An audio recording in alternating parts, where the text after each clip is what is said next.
I'm Dr Kayleigh. I'm Dr Ashleigh. And I'm Dr Leanne, and we are psychologists. Welcome to the second episode of Do You Ever Feel?, where we talk about common experiences, common dilemmas that people face, and think about some of the psychology behind that, and then think about what strategies and support you can put in place to overcome some of those things. So what's this week's episode about, Leanne? So this week's episode is about social anxiety. So social anxiety is something that everybody experiences. Nearly everybody's experienced that at some part in life. So it's a really important one that we're doing today. And to understand social anxiety, we have to know what anxiety is and why anxiety is, of course, important, because anxiety is a normal and really natural, human response. If we feel that we are faced with a threat or danger, or, for example, a negative outcome, I need to get to work on time, or I need to get this essay in, we need anxiety as motivation. Otherwise, we just wouldn't get things done. It's like a survival type instinct. So we have to do those things. And it's so common and normal for people to experience different types of anxieties as we go through our life, because we are faced with different dilemmas. We have different conundrums to kind of go through. We have different life experiences. And as we mature and as we progress, we're going to experience different anxieties in our lives and then learn how to problem solve along the way. So it's just an important thing to kind of know.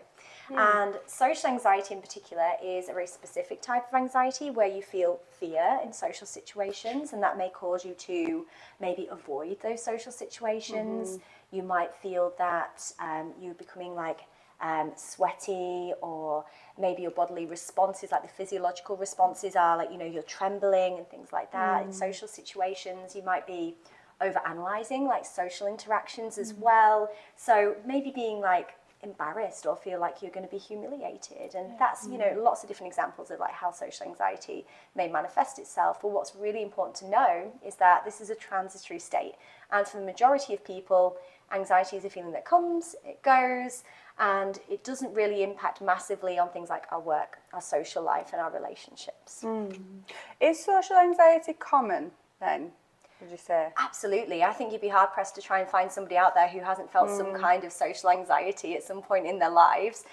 Because of course, as we say, as we go through our life, there's so many different events that might cause that social anxiety. And I know, Ashleigh, you're going to talk about some of those situations. So maybe you can give us a few of those so we know exactly, how common social anxiety is. So you can experience social anxiety in so many ways. So for lots of people, they might experience social anxiety when they have to make a phone call. Especially today, we're so used to using WhatsApp, Messenger and things like that to keep in contact. And so many people report when they see a phone call coming through on their phone, they're like, oh my goodness, what do they want? After exactly. So that's very, very common, and I've experienced it myself. Starting out in when I had a work experience years ago, being in a small office and having to make phone calls in front of other people, and people were listening in and things like that. So it's a very, very common thing. Or even things like making a doctor's appointment, that can create a lot of anxiety for lots of people. Also things like public speaking, having to deliver a presentation, or even asking your boss a question. There's something that you need to ask your boss and you feel a bit anxious, and it's just just a simple act of asking a question, but you have all this kind of social anxiety that you're experiencing. So another time you might experience social anxiety, you might have started a new job and you've been invited to a social event. And you arrive there on your own, and you have to walk through the room. Entering the room, that can be a big trigger for lots of people for social anxiety. And maybe you get to the entrance of the room and you can see your colleagues in the distance, and they're already sat down at the table, they're having drinks, they're already talking with one another, and then you have to then go in and enter that situation. So it's that's just some examples of times you might experience social anxiety. Yeah, there's lots of examples there, and I think it really reflects what you were saying, Leanne, as well, about it's very common. Oh yeah, it's something we're all coming up against, but lots of people don't talk about it. This is the thing. Exactly, and it's at different degrees, and I think that's the thing. People have different experiences around it. One of the things connected with social anxiety, very much some of the psychology behind it, is cognitive bias. So we all have different cognitive biases, And what they are is the brain's way of trying to simplify very complex information. And so if we're in a state where we're feeling really anxious and overwhelmed, the logical, rational thinking can go out the window, and the brain's trying to take a shortcut to feel safe and relaxed again. So when you get to that situation, with a cognitive bias, you need to be able to recognise that it's then becoming your perception of what's going on, and not necessarily the actual reality of what's happening. And that's our brain's way of trying to process things when there's so much complexity going on around us. So an example of this is the spotlight effect, which is very much linked to social anxiety. It's about when we go to a new social event or we're meeting new people, beforehand we start to get anxious and nervous. And when we're there, we literally feel that people are judging us, looking at us, paying all their attention to us. And that's the spotlight effect. You literally feel like there's a spotlight on you. And what the research suggests around this is it's a cognitive bias that we have, because most of the time we drastically overestimate how much attention people are paying to us. So it's like the classic scenario of when you're in a meeting and you say something and it feels a little bit out of place, and then you just replay it over and over again. And then you think, such and such person, they're thinking, they're focusing on that, and they heard that, and then you replay it. And the reality of it is people are not focusing on us or judging us as much as we actually think they are. And that in itself leads to one of the strategies that we can use to cope with feeling really socially anxious. So the first thing to do is to recognise, am I feeling the spotlight effect here? And if I feel like this, that people are focusing on me and judging me, to remind yourself that other people are feeling that way too. And people most often are focusing on themselves and thinking about sort of their anxieties and the things that they're carrying within their experiences. So the acknowledgement is really important, to know that it's quite a common experience for us. So you won't be alone when navigating that. So to recognise it. Another thing that we can do when we're feeling particularly anxious and about to go into a social event or have to do a big presentation, we have to take things in small steps. So gradual exposure to things is really, really helpful. So if you have a big presentation coming up, for example, what you could do is take a section of that and practice it in front of a friend first, practice it in front of a family member. Firstly, do it with yourself if that feels better, and then go to someone else and take those smaller steps, break things down, so that then when you get to the event, it just feels less overwhelming because you've practiced. So it's not to take huge leaps into things when we're feeling really out of our comfort zone, but actually taking it at our pace. So another way to have just set a small goal each day. It could be, tomorrow when I'm at work, I'm going to make a conversation with someone I don't really speak to that much. I'm going to initiate that. And then when you do it and you achieve it, you get that sense of fulfillment, and it builds your confidence, and really celebrate those small wins from it. Definitely. And another way to support would be very much about opening up to somebody that you trust, that you feel close to, that you've got that relationship with, and making sure you just share some of what you're feeling and not store it all up so that it builds up. And when you do that, you often, as we did when we were speaking before we started this talk, you realise how many other people experience similar things. A really good strategy is you could actually create a journal where you create maybe like those little small goals that you've set for yourself, and what you can do is document today I initiated a conversation with someone I didn't speak with, and just create this document. You could even be in a notepad or I think it's always quite handy having it on your phone, you know, your notes section, and you can just add to it, like, and you've always got your phone with you, so you can just like add to it. And so it's just like little small wins, you know, little things that you've done, so you can refer to that. It might be, I mean, it could be something as simple as like, I had to make a phone call to book a doctor's appointment, and you might have felt really, really anxious before it. You might have written down a script of exactly what you're going to say, just to help alleviate your experiences of anxiety. And then you've picked up the phone. That's the first step, picking up the phone. You've communicated clearly. You've booked your appointment. So that could be like one of your items to add to your journal. Or it could be something bigger. Like, say, for example, you've been asked to do a presentation at work, and obviously you're really nervous about it. You're really worried about how it's going to come across. But you do the presentation. You survive. You survive at the end, that's important.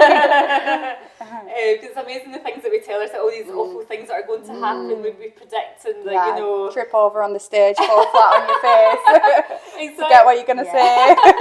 Exactly. But yeah, so like obviously you do your presentation, you might have got good feedback from it, or it might have even led to like really positive outcomes, perhaps. Like it then leads on to a leadership position in the future, getting a promotion or things like that, or getting more and more responsibilities and things like that. So I think it's really good having a journal, because it's just what you're doing is you're gathering evidence of times when you are socially competent. You know, it changes your narrative then, doesn't it? Because they say that if there's if somebody says something negative about you, or you say something negative about yourself, it takes 3 positives to overcome that negative before you can change that narrative.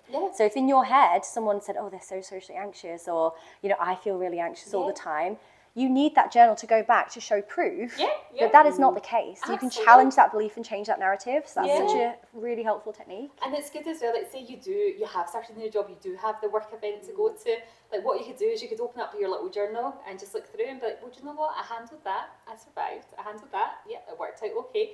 And it just, like you say, you're just filling yourself with like positivity, you know, and what I like about it is real life examples that are meaningful to you, and so you know, and it's personal as well. Nobody else has to see this journal, so you can keep it to yourself.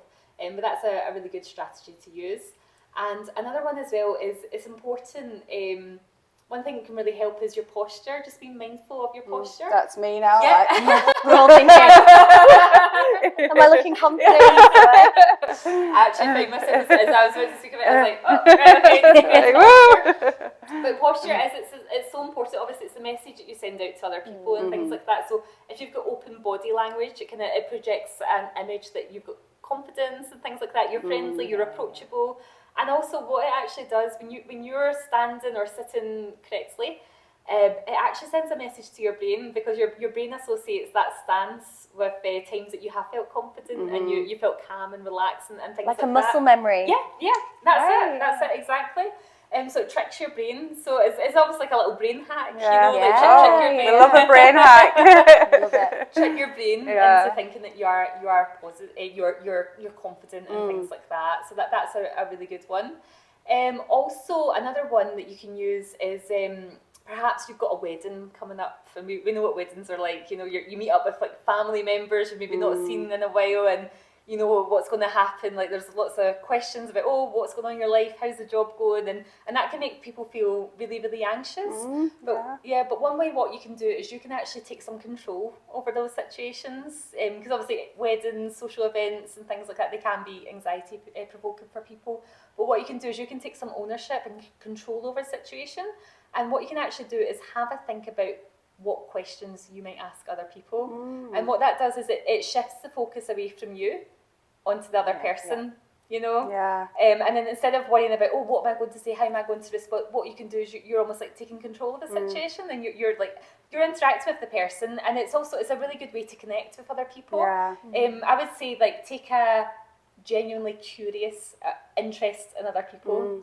And you know, like just like because it'll make you connect with them, and people really enjoy talking about themselves as well. So absolutely, and I really love that thing of thinking about questions ahead of time, because otherwise I just end up like talking about the weather. You just go to a default, so that's really helpful just to think about. Or you might feel that you're almost just the responder, like somebody else, like, and then you're not in control of the situation. You know. And again, that's something you could put in your phone. Like you could, even the taxi on the way there or the night before, you could ask like just some common questions, like conversation, like questions that you could ask like different people. So that script is a good protective factor. And like you were saying earlier when we were discussing this before, you could go away from that situation. That person could think they've had an amazing conversation with you, and you might not have said hardly anything at all. So it's so interesting that that's a really useful strategy for people who are socially anxious to employ, and then still have a really good like interaction. Yeah, exactly. Absolutely. And then obviously there's simple things you can do, like in the moment, like in a relaxation techniques, just to kind of take you out of that fight or flight kind of mode, that kind of survival mode that we're in. So one thing you can do, it's a really, really simple thing. It's called finger massage. And all you simply do is you just get your hands, and then you get the index finger from your other hand, and you just gently and slowly trace the outline of your finger. And what this does is it just like creates like a feeling of relaxation in the body. So this is like, it's not in rhythm to any specific breathing. This is just the tracing the outline of your finger. Yeah. Oh, wow. I mean, you can do that. That's another thing. Like some people, what they do is like maybe when they're going up the finger, they breathe in. And then when they're going down the finger, they breathe out. Yeah. So you could do that as well. That regulates like your heart rate, reduces cortisol, which is the stress hormone in your body. So you can do that whatever you prefer. Yeah, because that's like the starfish breathing I was thinking about. Absolutely. So it's just a helpful... It's like a different sensation. It helps you to focus on something else. Absolutely. It's like a grounding technique, isn't it? It just helps you like be grounded in the present moment and just brings your attention. And I think as well, the reason why this works so well is because we don't really pay much attention to our fingers. It's not like often we give our fingers a massage, you know. No. So it's quite it's actually when you do feel it's a nice feeling, it's a nice sensation, it's very sensitive and it's lovely. And it just like helps you like feel relaxed. And if you do feel that you have got a lot of kind of nervous energy and you're like, I just feel I don't know how to calm down and things like that. A really simple way of doing this is just get your fists and tense them as tightly as you can for 5 seconds, and then relax for 5 seconds, and then tense them again for 5 seconds. How hard we tensing? As hard as 10 out of 10. And what you can repeat that as many times. But what you do, it's a contrast. It's a contrast from being very, very tense and then just relax it. And it's just your body feels lighter afterwards. It feels because it's just a good way to use up that nervous energy that you might have. And then finally, another thing you can do is just like we were saying before, deep breathing. So it might even just be something simple as just like breathing in and counting to 7 and breathing out and counting to 7 again. You know, so just breathing in, breathing out. And this is something, what I quite like about this, it's very discreet. You can do it. So it might be, say you're at the wedding and then you ask someone a question, and you might have felt a little bit nervous because asking a question, you know, you're asking them a question about themselves, but then what you do is like when you're giving the responses, you could focus on your breathing. You know, obviously listening to them and taking the information in, but like just like making sure that you're doing a deep breathing so that when it comes to interacting with them, you're able to be in a calm kind of feeling. Absolutely. And I think obviously you've given some fantastic strategies as to if you as an individual feel socially anxious, this is what I can do. But like some of the people who may be listening might think, okay, I'm listening to this not because I personally feel socially anxious all the time. You might do, as you say, everybody does at some point, but they might be listening to it because they have a friend who they know is socially anxious, or a partner, or a family member, or a child, and you're thinking, okay, they're great strategies for an individual, but what can I do for a loved one? And I think what's really important before we go into the strategies that you can do is the what not to do. And I think we've all heard of like, you know, the really unhelpful and patronizing response that, you know, and it's absolutely innocent because we all do it. We go, you know, just calm down, don't worry. And actually, when you think about it, as I just said, that is quite patronizing because you think, you know, if that person who was anxious could calm down in that moment, they absolutely would have done because they don't want to feel that way. So it's helpful to kind of recognize the language we're using and thinking, okay, that's not helpful, but what we can do instead is model what calm is. So like you were mentioning, things like our breathing, like speaking really slowly, and it could even be things like, you know, I'm here for you, what can I do to help, and helping them to problem solve. So modelling that calm rather than telling someone to calm down, because in that moment, you're like, I absolutely would if I could, but I can't. That's not helpful, but we all do it innocently. That's the thing. It almost becomes a trigger then, doesn't it? Yeah. When someone says calm down, like, oh! Like, great, I never thought of that, thanks. So absolutely, yeah, that's a massive, like, not what to do. And the other one as to what not to do, and you obviously touched upon this, was the not throwing people into the deep end. Like, you already feel like you're in the spotlight. So some people think, just throw them in the deep end, like put them in a social group, or let's put them in let's throw a party, like, so they can meet more people. And you think that's the absolute worst thing you can do, because like you were saying, it needs to be that gradual exposure. It needs to be that therapeutic approach, and you need to feel that you're with someone who is safe and secure, like whether that's exploring that with a professional as the small steps that you've spoken about individually, or all those sorts of things. It's absolutely not about, like, you're not a psychologist or therapist to kind of choose to throw some in the deep end and kind of like give that exposure therapy. It's not helpful. So what I would say is really, really helpful instead of those things. So there's the what not to do. Here's the what to do. Is first of all recognizing that there is safety in sameness. So what I mean by that is that when you are quite anxious, you like routine, you like structure, because you haven't got all those kind of like unexpected changes that are going to cause other anxieties. When you know that you've got safe structure and routine, you are going to feel a lot less anxious. So therefore, it's really, really important if you're going out with a friend and you've organised like a girls' night out or something, and suddenly the venue changes, because it happens, they're fully booked or someone can't make it there. So important to give that person a lot of preparation, because if you're an anxious person, you've probably spent a lot of time researching the menu. What am I going to say to the person to order this certain type of food? How am I going to get there? Typing it in on Waze or Google Maps and seeing how long, when do I need to leave? How long is it going to take to get there? Where am I going to park? If you suddenly say 10 minutes before, we're going here now, that socially anxious person is going to be like, whoa. So you need to reduce that and think, okay, I need to prepare that person. And so that safety and sameness is really important. But obviously, it's life, unexpected changes happen. And we could think about, I mentioned earlier, it might not be an adult in your life, it might be a child in your life as well.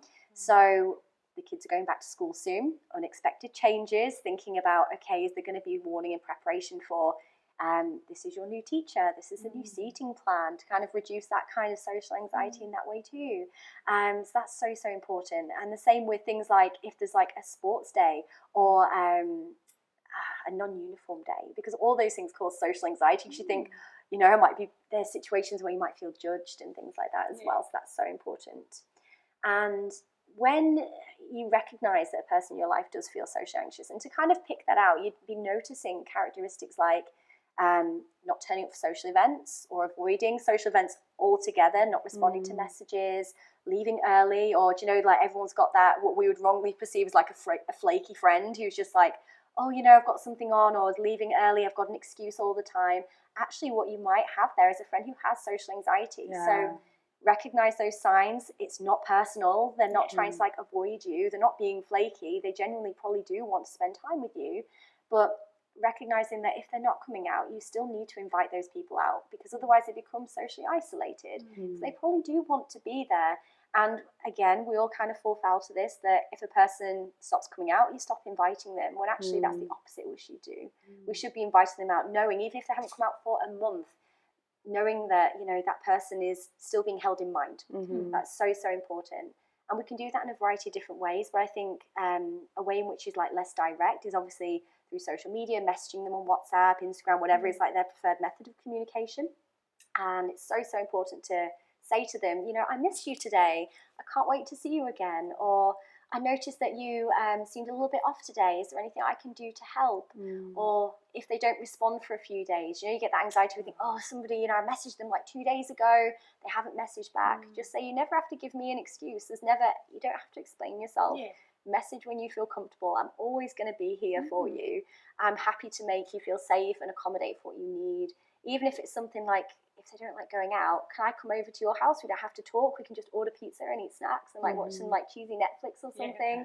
Like just making those accommodations for people. And those can be like, we call them like messages, which are like hug messages, because it's letting that person know that they feel that they're being held in mind and that they're safe and secure. And then the most important thing is to foster that like relationship, so they do feel safe to come to you when they feel that they can, or that you feel that you have got that kind of relationship with them to be able to open up to them as well and say, you know, can we have a talk? You know, I feel like you're not quite yourself recently. Like, do you want to chat about that? And that's so, so important as well. So that's what you can do for somebody else who is feeling socially anxious, if you're not in particular, but you know somebody is. Yeah, they're really helpful strategies and things that people can use, just even in terms of understanding somebody that's experienced that. I think through a lot of what you've gone through and explained is a theme of empathy and compassion and understanding, and I think it's really important, like, to check ourselves with that sometimes. I think we can feel quite rejected or frustrated when people aren't reciprocating, you know, some of our means to reach out, or olive branches and frequently inviting people to places, and then if there is something more going on for them that we might not actually recognise that or know that, but having that empathy, compassion and understanding is really important. And also for anybody that is experiencing social anxiety to a degree that is impacting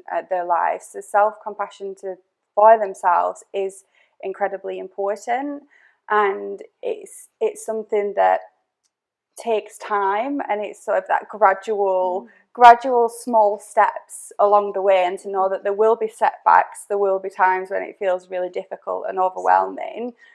However, if it's a case that this experience of social anxiety is becoming so overwhelming that it's obstructing daily life, that it's leading you to feel isolated and having an impact on your job and all your relationships, then that's the point where you would want to reach out to a psychologist who can give you more specialised, personalised strategies and a support plan for, you know, how to overcome some of these challenges. So I think that very much draws us to the end of our episode on Do You Ever Feel Social Anxiety? And thank you very much to anybody that's out there listening, and we'll see you for the next episode. Bye. Thank you. Bye.